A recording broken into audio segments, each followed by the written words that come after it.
నమస్కారం అండి. This is #you. ప్రశ్న రావణ్ కేసులో మనం చూసాం గమనాని, ఇంద్రసేన నాయుడు ఇద్దరి మొబైల్స్ తీసుకుని ఫోరెన్సిక్‌కి పంపించారు. దాంట్లో ప్రకాష్ రాజ్‌ని ఇరికిచ్చింది పాప బానే. అంటే ప్రకాష్ రాజ్ పాత్ర ఏంటనేది రాష్ట్రంలో ప్రతి ఒక్కరికి ఒక క్యూరియాసిటీ ఉంది. ప్రశ్న రావణ్ ఫోన్‌లో ప్రకాష్ రాజ్ ఆడియో లీక్స్ అవ్వనిండి, బయటకు రిలీజ్ అవ్వని చాలా సమాచారం ఇంకా బయటకు రాలేదు. కానీ చాలా వరకు వాళ్ళిద్దరి మధ్యలో కరెస్పాండెన్స్ నడిచిందని తెలుస్తున్న వార్తలు. సో గమనాని అండ్ ఇంద్రసేన చౌదరి అంటున్నారు, నాయుడు అని కొంతమంది అంటున్నారు. So there is a speculation in the name. So Indrasena Chowdary or Naidu వీళ్ళిద్దరిని ఇన్వెస్టిగేట్ చేసేటప్పుడు వాళ్ళు ప్రకాష్ రాజ్ రోల్ గురించి ఒక క్లారిటీ అయితే ఇచ్చారు. కానీ గమన మాత్రం నాకు ఈ రావణ్ ఎవరో తెలీదు, నాకు అసలు సంబంధం లేదు అన్న విషయాలు చెప్పిందని క్లియర్గా న్యూస్ పేపర్స్లో కూడా వచ్చినాయి. ఇక్కడ విచిత్రం ఏంటంటే ఈ ప్రశ్న రావణ్ని ముందు అంటే ఉపా కేసు నమోదవక ముందు ఈ క్యాండిడేట్ పైన మనం చూసుకుంటే సర్పవరం అనండి, మచిలీపట్నం అవనండి, పిఠాపురం అనండి, ప్రతి చోట ఇతని పైన కేసులు నమోదైనప్పుడు ఆ కేసులన్నీ జన సైనికులు వాళ్ళు పెట్టిన కేసులు, వాళ్ళ కార్యకర్తలు పెట్టిన కేసుల్లో ఇతను తీసుకెళ్ళిపోయి అరెస్ట్ చేసినప్పుడు వాంగ్మూలం అన్నది, స్టేట్మెంట్ అనేది రికార్డ్ చేసుకుంటారు.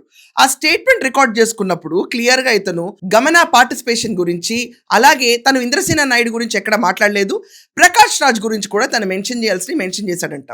ఈ రోజు గమన వచ్చి నాకు ఏ సంబంధం లేదన్నా పోలీసులు ఒప్పుకునే తరుణంలో లేరు. ఆమె ఫోన్లో లిటరలీ ఫండింగ్ ఎక్కడి నుంచి వచ్చింది, స్క్రిప్ట్ ఎక్కడి నుంచి వచ్చిందన్న ఇన్ఫర్మేషన్ మొత్తం పోలీసులు రిట్రీవ్ చేశారు. ఇప్పుడు యాక్చువల్గా బ్రేకింగ్ వెళ్ళబోతుంది ఏంటంటే 22వ తారీఖున గమనాన్ని ఫైనల్గా ఒకసారి రమ్మంటున్నారు. అంటే గన్నవరం మొన్న పెనంలూరులో ఒకసారి చేశారు ఇన్వెస్టిగేషన్, దాని ముందు గన్నవరం డిఎస్పీ ఆఫీస్లో ఇన్వెస్టిగేట్ చేశారు. గమనాన్ని 22వ తారీఖున ఫైనల్ ఇన్వెస్టిగేషన్కి రమ్మంటారు. ఒకసారి ఆమెతో కూర్చొని మాట్లాడిన తర్వాత ఈమెని ఇంద్రసేన నాయుడిని ఖచ్చితంగా అదుపులోకి తీసుకుందాం అన్న ఉద్దేశంలో పోలీసు ఉన్నట్టు తెలుస్తుంది. ఎందుచేతనంటే ఆంధ్రప్రదేశ్లో కులమత చిచ్చులు రేపడానికి వీళ్ళు ఒక పెయిడ్ బ్యాచ్, కాన్కాక్టెడ్ బ్యాచ్గా ఎస్టాబ్లిష్ అయింది. కాబట్టి ఇలాంటి వాళ్ళని కస్టడీలోకి తీసుకుని వాళ్ళ వెనక ఉన్న మూలాల్ని కదిలించాలంటే దే రిక్వైర్ స్టర్నస్ కస్టడీ. ఒక 14 రోజులు కస్టడీలోంచి పోలీస్ కస్టడీలో ఇన్వెస్టిగేట్ చేయాల్సిన సిచ్యువేషన్ చూస్తున్నాం. సో గమనాకి లాస్ట్ ఛాన్స్ ఏదన్నా ఉండి మాట్లాడాల్సి వస్తే 22 లోపు తను బయట పెట్టాలి. ప్రతి ప్రశ్నకి నాకు సమాధానం తెలియదన్న రీతిలో గమన బిహేవ్ చేస్తుంది. సేమ్ ఇంద్రసేన నాయుడు కూడా. అండ్ వైసీపీ మూలాలు, వైసీపీ అనంతపూర్ క్యాండిడేట్ వాళ్ళు సొంత బ్రదర్ ఇంద్రసేన నాయుడు అవడంతో ఇష్యూ పెద్దగా అయింది ఇంకా, ఫ్రాంక్లీ స్పీకింగ్. సో ఈరోజు ప్రశ్న రావణ్ని పోలీస్ కస్టడీ కొడుతున్నారు. లిటరలీ మాకు 15 రోజులు కస్టడీ కావాలి. ఈ క్యాండిడేట్ వాళ్ళ ఇంట్లో ఆల్రెడీ ఇన్వెస్టిగేషన్ చేసి కొంత మెటీరియల్ కూడా దొరికిందంట. అంటే ఒకవేళ నక్సల్ భావజాలలో ఉన్న మెటీరియల్ కానీ ఇలాంటివైనా దొరికితే ఈ కేసు ఇంకా స్ట్రాంగ్ అయిపోతుంది ఈ క్యాండిడేట్ పైన. ల్యాప్టాప్ అవనండి, ఫోన్ సీజర్స్లో చాలా రాసలీలలు బయటకు వచ్చినాయి. అవి సెకండ్ కేసెస్ కింద ఇతనిపై నమోదవుతాయి సోమోటో కింద. ఏదైతే లైంగికంగా 18 సంవత్సరాల పిల్లలున్న వయసులో ఉన్న పిల్లలందరినీ ఇతనైతే లైంగికంగా వేధించాడని చెప్పి ఆరోపణలు ఉన్నాయో దానిపైన సోమోటో కేసులు పడతాయి. కానీ ఇతని ఇన్వెస్టిగేషన్లో మహా ఇరుక్కునేది మాత్రం ప్రకాష్ రాజ్ ఒక్కడే. గమన ఆల్రెడీ తన రోల్లో తను ఇన్వాల్వ్ అయిపోతుంది, ఇంద్రసేన నాయుడు అయిపోతున్నాడు. చుక్కలు కనిపిస్తుంది ఇప్పుడు ప్రకాష్ రాజ్కి.